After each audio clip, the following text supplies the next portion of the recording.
Welcome everybody, welcome to another episode of Unfolding Next. This is Valentino as always. Welcome back to my channel.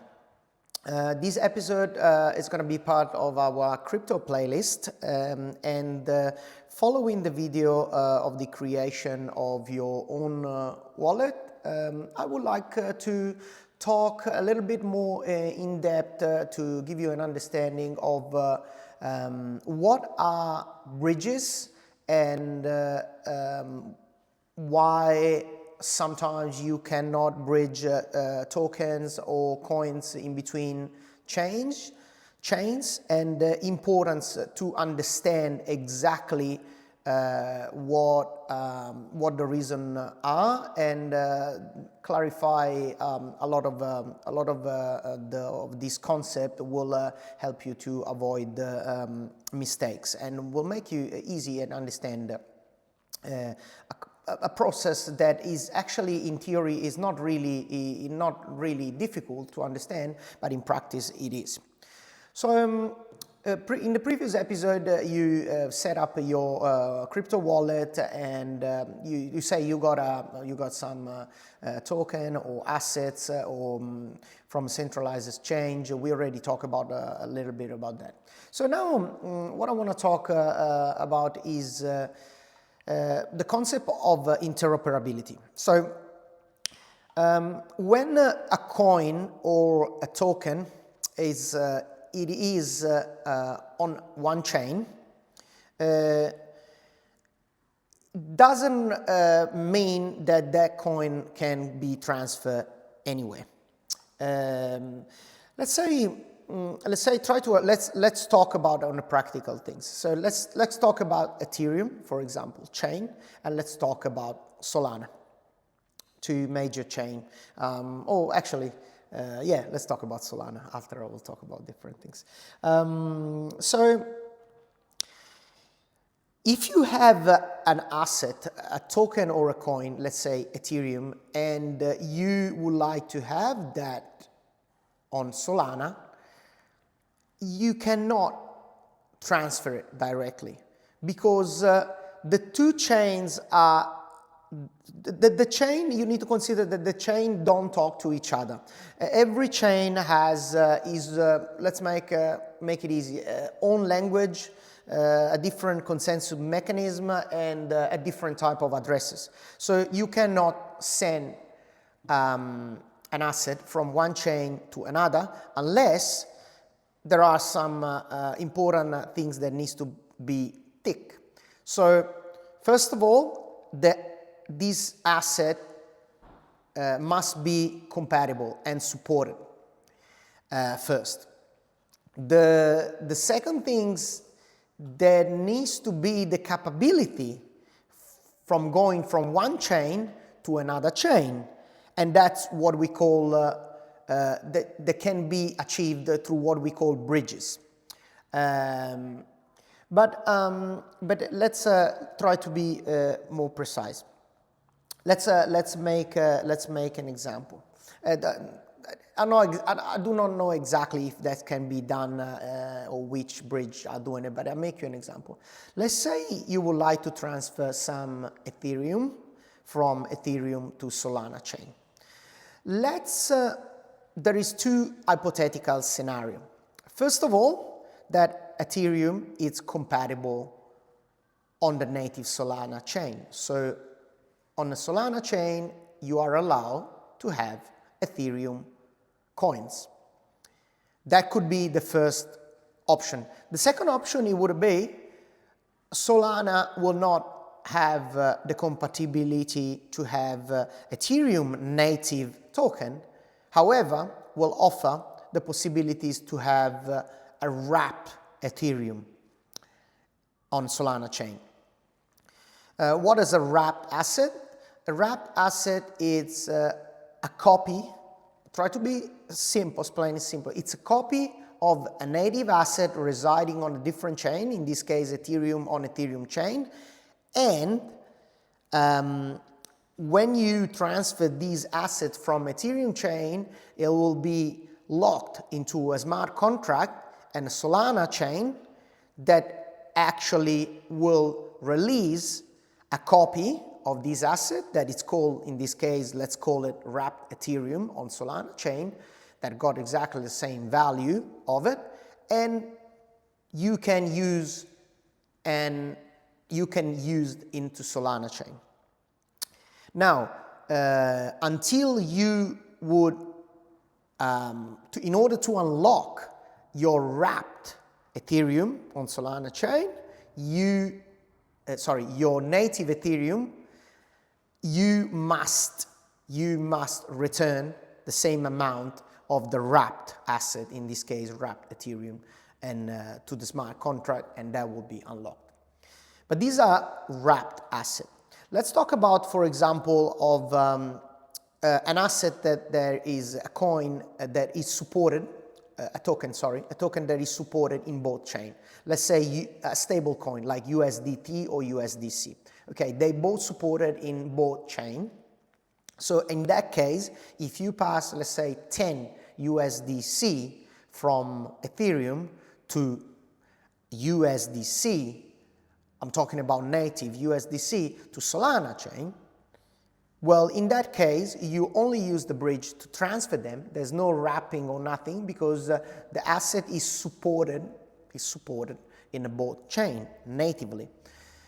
Another important thing, considering that in Solana you are using one wallet, for example, and in Ethereum you're using a different wallet. Let's say we're using Ethereum MetaMask, and for Solana chain we're using Phantom wallet. Well, in that case, we also need to be sure that both wallets are actually supporting this token, in order to this token to be visualized into both wallets. So there is quite a lot of concept in here. I hope I haven't confused, but let's move on. What are bridges doing? The bridges are transferring from one chain to another. How a bridge works, it makes different transaction and conversion from one way to get from A to B, from one chain to another. That's the reason why bridges, sometimes the bridges are costly, because there is a fees that needs to be paid, on-chain fees, inter-chain fees, and sometimes depends what you're bridging from, which chain you're bridging. You might incur in multiple transactions, so it can be costly and can be also very slow. Could be slow in the order of minutes, of orders of even hours. It really depends, especially if you go and do cross-chaining with very slow chains. So that's the kind of very important things to consider. The very other important things as well to consider is that when you perform a bridge from chain A to chain B, you must be absolutely sure and certain that you are sending an asset that is supported from chain A to chain B. That needs to be extremely taken in consideration, because if you send an asset from chain A to chain B that is not supported, you are going to lose your assets. There's no, okay, well, this transaction cannot go through. Yes, this transaction gonna go through if you put a compatible address, but you might lose your funds, or they're gonna be lost in transition, and you need to recover with another wallet that actually support that. So anyway, it's gonna be trouble. So all you need to do, you need to be sure, first of all, that every bridge, sorry, I haven't said that. Every bridge got a sort of limited, and it's designed to bridge as some sort of assets from chain A to chain B. Not every bridge support every chain and every assets. So you need to find, so there are like hundreds of bridges out there, and each of them, each of them are supporting different assets on different chains. So you must be sure that you find the bridge that transferred the asset that you want to transfer from chain A to chain B. That will be possible, and both those assets are compatible, and you would have both wallets with proper address compatible for that assets in order to using that on the other chain. I know it sounds confusing. It's a simple concept, but it becomes very, very hard because this process is fragmented, and the fragmentation comes from the lack of interoperability in between the chain, in between the coins and wallets. So we don't have one single wallet, one single bridge that can bridge all the chains together. That's the big problem. And saying that, I want to get to the introduction and talking a little bit about the IBC, the Internet Blockchain Connection that is happening in Cosmos. Okay, so in Cosmos, that is obviously my favorite and the ecosystem that I'm in, we do have what we call IBC. So all the chains are layer 1 chains in Cosmos, built with the Cosmos Tendermint and written on Cosmos as SDK language. So each of these chains, apart of performing transaction into each chain individually, they are connected or what we call the IBC.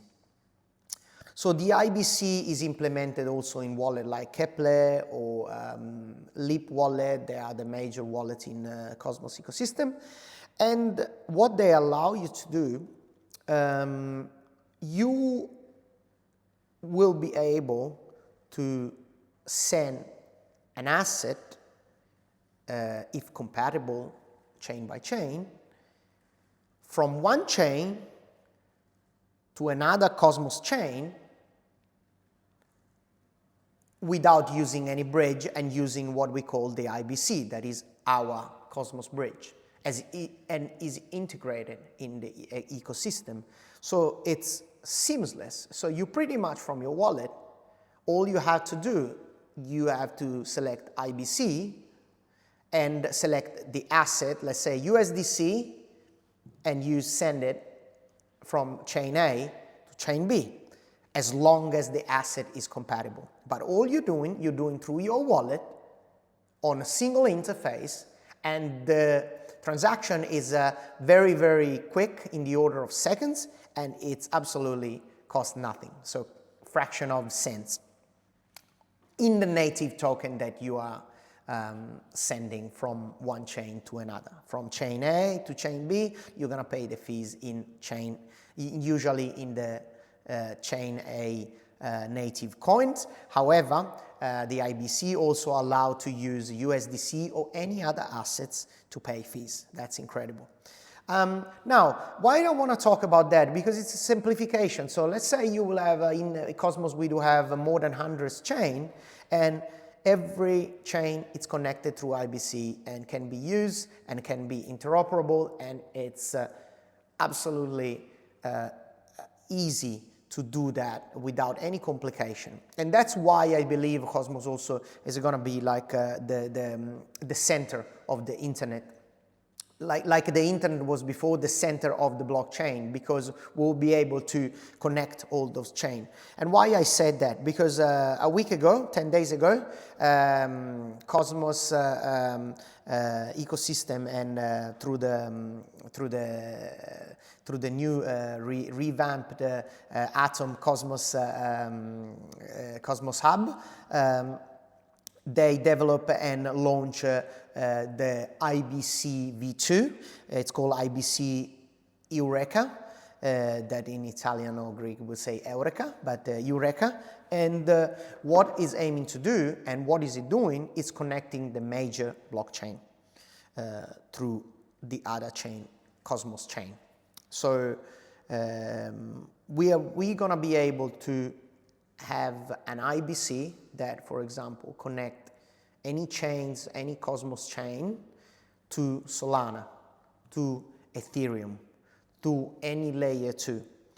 So you want to send USDT or USDC from Arbitrum, you don't need, and you are using a wallet that supports Arbitrum, like in this case, let's say, what is it going to be, Keplr, or what is it going to be, any wallet that will support that, instead of bridging through Axelar, in this case now from Arbitrum or from Polygon to Cosmos. I was using Axelar satellite bridge or squid bridge. You're going to be able to do through IBC Eureka with the fraction of the cost in a matter of seconds, and well, it's going to connect those assets. So that's a concept that is so powerful, because at the end of the day, what I believe is going to be part of this future is going to be interconnecting the blockchain. We're going to be able, so in order to get mass adoption, in order to get a system that works with blockchain, and the communication needs to be in between chains. We do have infrastructure, incredible infrastructure. There are like every chain got its pros and cons and its own infrastructure. However, every single ecosystem it's unlinked and disconnected. We cannot have a world where we would like to implement AI in every level, have a Web3 and everything tight and connected together, if we do have different infrastructure that don't talk to each other, or if they talk to each other, the way to make them talk to each other or transfer the assets from one to another, it's extremely complicated and costly. It's already enough difficulties for the normal users. So I do believe that's going to be a big stepping forward point for Cosmos and for all the chain, if we can connect them all. To concluding, I want to also be sorry if I think maybe some concept can sound difficult, and I try to articulate it and explain it in the easiest way. So now we know what bridges are, we know how to pass an asset from one chain to another, and why is it difficult, and why it actually sometimes it can be a daunting process. But these are educational videos, and also I would like to people come closer to crypto, come closer to the user, and don't be scared, because yes, there are different concepts, could be complicated concepts, but just because they new. And everything comes with practice and with study. So please, if you love cryptos, start to get into, because that's going to be the only way in the future, and they're going to be the way we're going to transfer, and we're going to use the money, and we're going to have our connection in the future through Web3 and blockchains. Thank you for watching. Don't forget to like and subscribe. If you like it, please comment, please leave some comment and ask me to talk about topics. I would love to the community to be engaged and tell me what they want to know, in which way, and I'll be able to record some video. Thank you so much. I'll see you in the next episode, and bye-bye.